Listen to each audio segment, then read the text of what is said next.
കായലോട് മെട്ടക്കുള്ള ഒരു പുതിയ ചായപ്പീടിക പരിചയപ്പെടുത്താനാണ് ഞാൻ വന്നിട്ടുള്ളത്.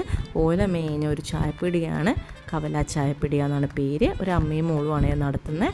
പക്കാവടയുണ്ട്, അവിടെ നെയ്യപ്പം ഉണ്ട്, പിന്നെ പഴംപൊരി ഉണ്ട്, റൊട്ടി പൊരിച്ചതുണ്ട്. ആദ്യം തന്നെ നമ്മൾ പക്കാവട പറഞ്ഞു. പക്കാവട ഞങ്ങൾ കഴിച്ചു നോക്കി, സൂപ്പറായിരുന്നു കേട്ടോ. പിന്നെ അടുത്തതായിട്ട് പറഞ്ഞത് എൻ്റെ ഫേവറേറ്റ് കല്ലുമ്മക്കായ പൊരിച്ചും ഹസ്ബൻഡിൻ്റെ ഫേവറേറ്റ് പഴംപൊരിയായിരുന്നു. അപ്പോൾ കല്ലുമ്മക്കായ പൊരിച്ചതിന് ടേസ്റ്റ് കൊണ്ട് ഞാൻ 2 പിന്നെയും പറഞ്ഞു. പിന്നെ ചായ ഓർഡർ ചെയ്തു അതിനിടക്ക്.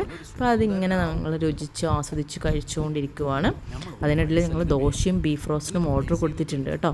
അപ്പോഴാണ് ഞാൻ കല്ലുമ്മക്കായ ഉണ്ടാക്കുന്നത് ഇങ്ങനെ ശ്രദ്ധിച്ചത്. നല്ല ചൂടിൽ ഇങ്ങനെ മുരിച്ചെടുക്കുന്നുണ്ട് ഇരുമ്പ് ചട്ടിയിൽ. അപ്പോൾ ബീഫ് റോസ്റ്റും ഉള്ളിയും നാരങ്ങയും ദോശയും ഒക്കെ വന്നിട്ടുണ്ട്. അപ്പോൾ ഹസ്ബൻഡ് ഒരു ദോശ മുറിച്ച് ബീഫും ഉള്ളിയും ഒക്കെ കൂടി പൊളിയായിരുന്നു എന്നാണ് പറഞ്ഞത്. പാർസലും വാങ്ങാൻ മറന്നില്ല വീട്ടിലുള്ളവർക്ക്. അപ്പോൾ നല്ല ബെഞ്ചും ഡെസ്കൊക്കെയാണ് ഇരിക്കാൻ കേട്ടോ. പിന്നെ കുറേ ആൾക്കാരുണ്ടായിരുന്നു. നേരത്തെ വന്ന കപ്പയൊക്കെ ഉണ്ട് കേട്ടോ.